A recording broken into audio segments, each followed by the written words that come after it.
Hosea pasal yang ke-13, hari Senin tanggal 8 Desember 2025.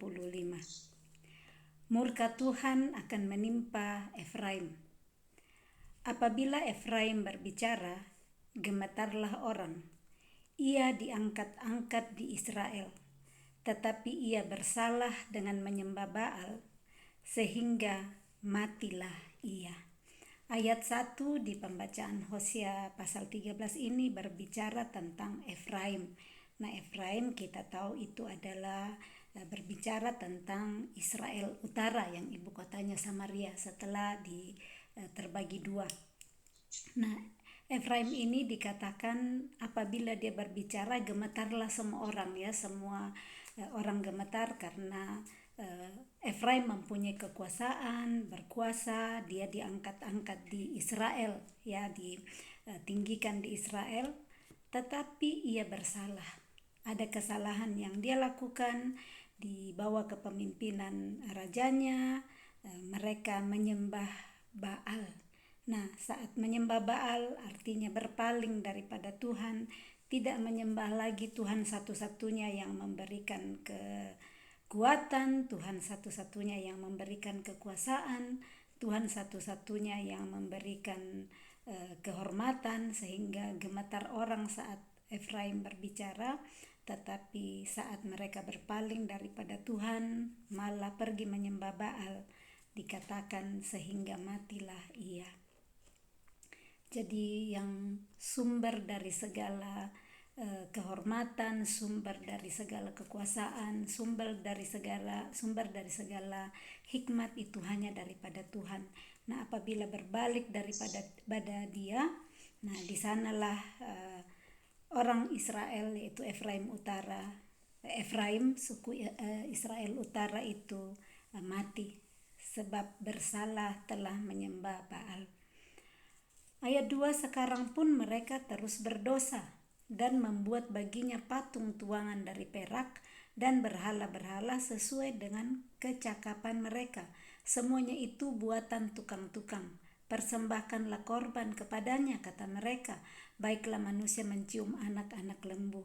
Ini sudah dikatakan bersalah, mati dalam hal ini ya tidak ada relasi dengan Tuhan. Masih hidup kelihatan tetapi tidak ada hubungan dengan Tuhan karena mereka lebih menyembah kepada Baal, sehingga dikatakan mati rohaninya. Tapi dengan keadaan itu pun di ayat 2 mereka masih terus berdosa. Mereka tidak sadar di situ dan yang seharusnya bertobat, berbalik, seperti Tuhan selalu mencoba untuk memanggil mereka kembali, berbalik kepada Allahmu, tetapi mereka tidak mau dengar. Mereka malah terus-menerusan berbuat dosa dan bahkan membuat baginya patung-patung tuangan dari perak dan berhala-berhala sesuai dengan kecakapan mereka. Tuhan memberikan mereka kecakapan, Tuhan memberikan mereka ilmu-ilmu, kepandaian, tetapi malah dipakai untuk membuat patung-patung tuangan dari perak. Mereka pakai semua itu untuk membuat berhala-berhala untuk mereka sembah, dan mereka perkatakan persembahkan korban kepadanya, kepada patung-patung tuangan dan berhala yang dibuat oleh tukang-tukang yang mempunyai kecakapan untuk hal itu. Bukannya membuat hal-hal yang dipakai untuk memuliakan Tuhan, malah mereka buat patung-patung dan berhala untuk mereka sembah. Patung yang tidak bisa menolong mereka, patung yang tidak bisa menyelamatkan mereka. Nah, sebab itu mereka akan seperti kabut pagi atau seperti embun yang hilang pagi-pagi benar. Seperti debu jerami yang diterbangkan badai dari tempat pengirikan atau seperti asap dari tingkap. Jadi akibat dari perbuatan mereka yang terus menyembah Baal, bahkan membuat patung-patung tuangan dari perak, berhala-berhala, itu membuat mereka terus berdosa.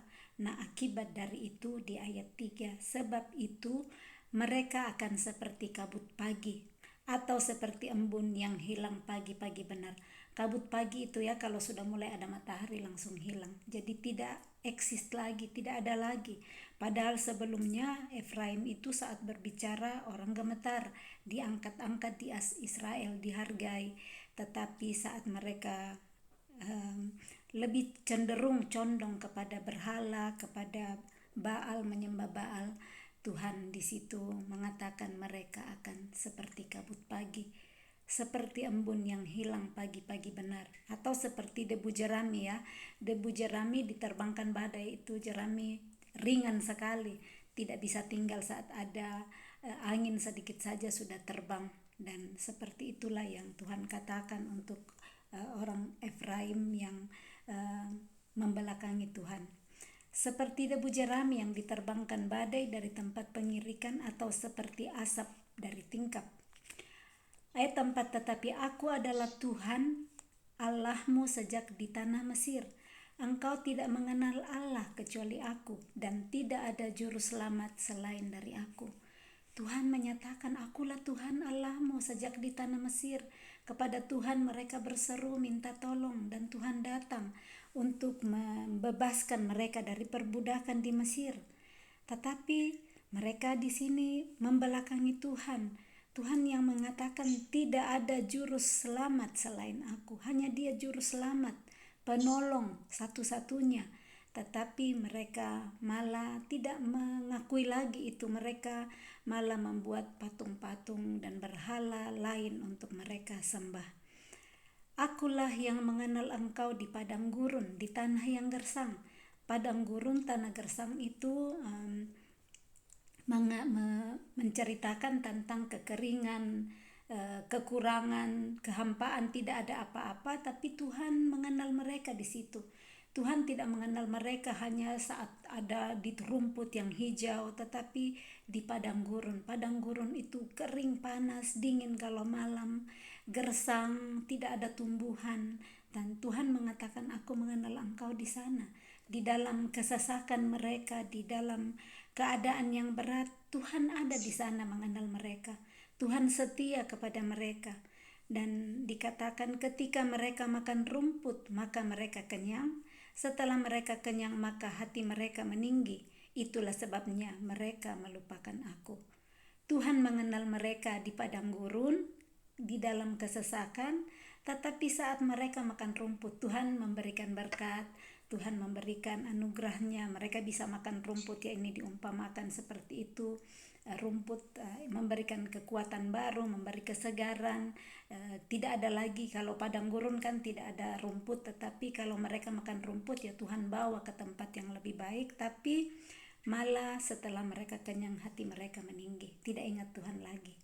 Itulah sebabnya mereka melupakan aku. Saat keadaan mereka sudah baik, lupa lagi Tuhan. Saat mereka di padang gurun, di tanah gersang, teriak-teriak minta tolong kepada Tuhan. Tapi saat mereka dibebaskan, mereka kenyang lagi, mereka enak-enak lagi hidupnya, dikatakan hati mereka meninggi. Mereka menjadi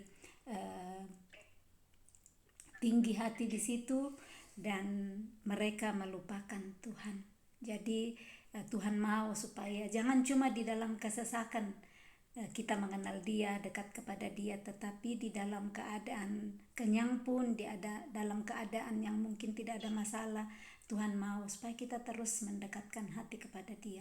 Jangan cuma di saat susah baru cari Tuhan dengan segenap hati, berdoa, tetapi dalam segala keadaan bersukacita senantiasa, terus mendekat kepada Tuhan, tidak pernah melupakan Tuhan dalam suka dan duka. Karena Tuhan selalu bersama-sama dengan kita dalam segala keadaan. Ayat 7, maka aku menjadi seperti singa bagi mereka, seperti macan tutul aku mengintip-intip di pinggir jalan. Aku mau mendatangi mereka seperti beruang yang kehilangan anak. Aku mau mengoyakkan dada mereka. Di sana aku memakan mereka seperti singa. Binatang liar di padang akan merobek mereka. Aku membinasakan engkau, hai Israel. Siapakah yang dapat menolong engkau? Jadi akibat dari ketinggian hati ya, hati yang meninggi ya, hati mereka meninggi menjadi sombong karena mereka sudah bisa makan lagi, sudah baik-baik lagi keadaannya, lupa lagi sama Tuhan. Nah, di sini Tuhan bilang, aku akan menjadi seperti singa bagi mereka, seperti macan tutul. Tuhan bahkan bilang, aku mau mendatangi mereka seperti beruang yang kehilangan anak. Beruang kehilangan anak pasti sedih sekali ya. Seperti itulah Tuhan sedih karena bangsa umatnya ya, Efraim, Israel Utara ini meninggalkan dia, kehilangan. Jadi Tuhan memposisikan dirinya seperti beruang yang kehilangan anak yang meninggalkan dia. Hatinya pastinya sedih dan terkoyak, dan dia katakan, aku mau mengoyakkan dada mereka. Di sana aku memakan mereka seperti singa, binatang liar di padang akan merobek mereka. Jadi seperti tidak ada perlindungan dari Tuhan lagi saat bangsa Israel lebih memilih untuk menyembah Baal dan dewa-dewa yang lain dibanding mempercayakan hidup mereka kepada Tuhan Juru Selamat satu-satunya. Ayat 10 ini tadi ya, aku membinasakan engkau hai Israel, siapakah yang dapat menolong engkau? Kalau Tuhan sudah turun tangan karena murkanya, tidak ada yang bisa menolong. Satu-satunya yang bisa menolong kita hanya Tuhan. Tidak ada yang bisa menolong dalam hidup kita. Sekaya apapun orang, sekuat apapun tentaranya, sebanyak apapun keretanya atau kuda-kuda, tidak bisa menolong mereka selain Tuhan. Hanya Tuhan satu-satunya yang dapat menolong. Jadi jangan pernah kita tinggalkan Tuhan dalam hidup kita. Dalam segala keadaan tetap mengandalkan Dia. Apalagi kalau kita di dalam keadaan yang tidak baik-baik saja, jangan mencari pertolongan kepada hal-hal lain, kepada dewa-dewa ya, atau mencari pertolongan kepada manusia. Minta tolong kepada Tuhan. Tuhan yang akan mengirimkan orang-orang yang Dia pilih nanti untuk menolong kita. Tetapi pertama kali berlari kepada Tuhan, minta pertolongan kepada Tuhan. Ayat 10, di mana gerangan rajamu supaya diselamatkannya engkau, dan semua pemukamu supaya diberinya engkau keadilan. Ya, jadi Tuhan bilang, mana rajamu, mereka bisa selamatkan engkau. Karena di sini dikatakan, hai engkau yang berkata, berilah kepadaku seorang raja dan pemuka-pemuka. Aku memberikan engkau seorang raja dalam murkaku dan mengambilnya dalam gemasku. Kalau kita ingat di pembacaan kitab Samuel, ada di 1 Samuel 8 di situ ayat 5, di mana bangsa Israel meminta kepada Samuel untuk diberikan raja seperti bangsa-bangsa yang lain. Mereka mau supaya mereka dipimpin juga oleh raja, padahal bukan seperti itu yang Tuhan mau. Nah, ini Tuhan bilang di sini, engkau yang berkata, berilah kepadaku seorang raja dan pemuka-pemuka. Nah, kita tahu selanjutnya ada kisah Raja Saul yang diberikan Tuhan, sekalipun Tuhan sudah memberitahu kepada Samuel untuk memberitahukan konsekuensi-konsekuensi hal-hal yang akan mereka dapatkan kalau ada raja, tetapi mereka tetap bertahan untuk diberikan raja karena mereka melihat bangsa-bangsa yang lain punya raja dan mereka mau ikut-ikutan seperti mereka. Jadi intinya jangan kita mau ikut-ikutan seperti apa orang lain bikin, kalau itu tidak sesuai dengan hati Tuhan. Kalau Tuhan yang intinya Tuhan tidak berpikir untuk memberikan raja kepada orang Israel, tetapi mereka yang memaksakan dan meminta kepada Tuhan melalui Nabi Samuel. Kesalahan Efraim dibungkus, dosanya disimpan. Nah, ada kesalahan dibungkus artinya ditutup-tutupi, dosanya disimpan. Tidak mau datang terbuka kepada Tuhan, minta ampun kepada Tuhan, membongkar dan membuka semua bungkusan-bungkusan kesalahan yang ada, dosa-dosa yang ditutup-tutupi, disimpan rapat-rapat. Nah, Tuhan mau untuk kesalahan itu jangan ditutup-tutupi dan dibungkus-bungkus. Sebagaimanapun kita bungkus itu kesalahan akan berbau busuk juga, akan berbau juga, pasti akan terbuka karena tidak ada satupun yang tersembunyi di hadapan Tuhan.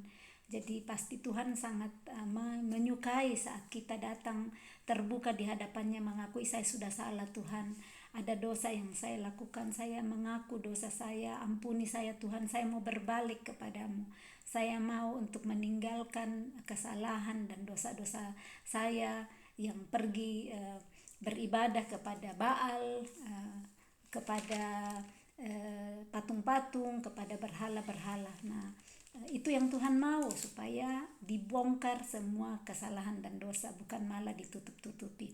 Kita lihat ya bagaimana di dalam kehidupan bersama anak-anak di dalam rumah, saat anak-anak datang mengaku iya saya yang jatuhkan, misalnya jatuhkan pot bunga, pasti nggak dimarahi gitu, daripada sembunyi, sudah ditahu dia tapi dibungkus-bungkus, ditutupi, disimpan, tidak mau diakui. Tuhan mau kita mengakui kesalahan-kesalahan kita kepada Dia. Dia Allah penuh kasih, pasti mengampuni saat kita jujur mengakui. Kemarin kita sudah membaca juga tentang bagaimana ya, terus kemarin dulu pembacaan sebelumnya, baik di Lukas maupun di Hosea, untuk tidak bohong tetapi jujur. Anak yang bungsu ya, kita ingat anak yang bungsu yang pulang mengakui semua kesalahannya kepada papanya, pulang mengakui semua dosanya yang sudah menghabiskan semua harta kekayaan ayahnya yang diberikan kepada dia. Dan di sini dikatakan bahwa kesalahan Efraim dibungkus, dosanya disimpan. Jangan kita bungkus kesalahan, jangan kita simpan dosa, tapi mengakui seperti anak bungsu. Dia pulang kepada bapaknya, dia mengakui, aku sudah berdosa kepada Bapa di surga dan kepada Engkau, biarlah aku menjadi hambamu saja, aku tidak layak lagi disebut anak. Tetapi bagaimana kasih Bapa yang diumpamakan dengan ayah dari dua anak laki-laki ini, dan dia memeluk anaknya yang bungsu, bahkan dipakaikan baju yang terindah, dipakaikan cincin, dipakaikan sepatu, dipotongkan lembu tambun. Seperti itulah Tuhan saat kita mau mengakui kesalahan kita dan tidak menyimpan-nyimpannya dan tidak membungkusnya. Kita mengakui dengan jujur di hadapan Tuhan, Dia yang sanggup untuk menolong kita, menjauhkan kita dari kesalahan-kesalahan yang sudah kita perbuat, dosa-dosa kita, dan kita berbalik, tidak ulang-ulang lagi, tidak melakukan yang tidak berkenan kepada Tuhan.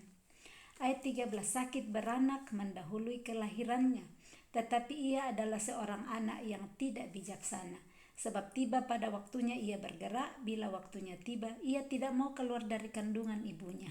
Ini ya, kalau sudah waktunya mau melahirkan, malah ini diumpamakan anak yang sudah tiba waktunya mau lahir, malah tidak mau keluar dari kandungan ibu, mau memaksakan apa yang dia mau kehendaki. Padahal ya pasti kalau sudah waktunya tiba ya harus lahir, apakah itu lahir secara normal ataukah dengan dioperasi. Tetapi ini disebutkan tidak mau keluar dari kandungan ibu, mempertahankan pendapat dan kehendaknya sendiri. Baik kita mengikuti kehendak Tuhan.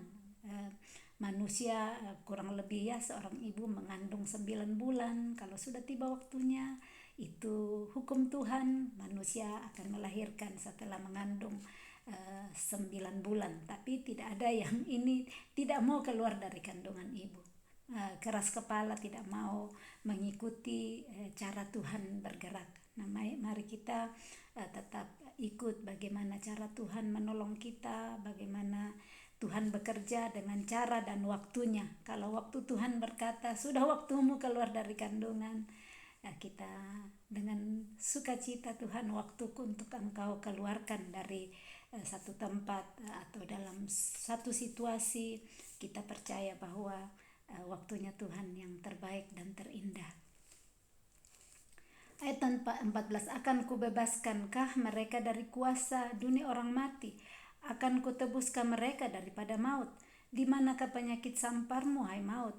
Di manakah tenaga pembinasamu, hai dunia orang mati? Mataku tertutup bagi belas kasihan. Sekalipun ia tumbuh subur di antara rumput-rumput, maka angin timur, angin Tuhan akan datang, bertiup dari padang gurun, mengeringkan sumber-sumbernya dan merusakkan mata-mata airnya. Dirampasnya segala harta benda, segala barang yang indah-indah. Nah, ini di ayat 14 dikatakan, akan kubebaskan mereka dari kuasa dunia orang mati. Kuasa dunia orang mati ada, tetapi ada penebusan kekal kalau kita mau berbalik kepada Dia. Akan kutebuskan mereka daripada maut. Tuhan sanggup menebus dari maut. Dia sudah katakan tadi di ayat yang keempat, tidak ada juru selamat selain dari aku. Juru selamat, Yesus satu-satunya yang nantinya Tuhan kirimkan untuk membebaskan dan menebus dari kuasa dunia orang mati. Yesus datang ke bumi terlebih dahulu melewati kematian dan mengalahkan kematian itu, dan Dia nantinya yang akan menebus setiap orang yang mau berbalik kepada Dia, mau percaya kepada Dia supaya dibebaskan dari kuasa dunia orang mati yang akan menebus kita dari kuasa maut. Jadi sekalipun mati tubuh yang dialami manusia, tetapi hidup dibangkitkan bersama Yesus, hidup di dalam kekekalan. Nah, mari kita berbalik kepada Dia, bersungguh-sungguh meninggalkan semua cara hidup yang lama, supaya kita bisa menerima juru selamat satu-satunya. Jangan mempercayai juru selamat yang mungkin kita pikir di dalam hidup kita, membawa hidup kepada mungkin harta benda, kepada kekuasaan, kepada jabatan atau apapun yang dipunyai, tidak akan pernah menyelamatkan kita. Juru selamat satu-satunya hanyalah Tuhan Yesus yang sanggup membebaskan kita dari kuasa dunia orang mati dan menebus kita dari kuasa maut. Mari mempercayai Dia dengan segenap hati, dengan segenap jiwa, segenap kekuatan, segenap akal budi, mengasihi Dia dan dengan cara mengikuti perintahnya. Jangan seperti Efraim yang dikatakan di Hosea pasal 13 ini, bahwa mereka terus melakukan dosa, terus membuat patung dan berhala-berhala, sekalipun Tuhan sudah menebus mereka, Tuhan sudah mengasihi mereka, tetapi mereka terus berbalik daripada Tuhan. Firman Tuhan menolong kita untuk hari ini berbaliklah kepada Dia dengan sungguh-sungguh, berusaha terus untuk mengenal Allah kita, Allah yang penuh kasih, Allah yang adil, Allah yang sudah memberikan anaknya yang tunggal untuk menebus kita menjadi juru selamat dunia. Salam kasih, Tuhan Yesus memberkati. Shalom.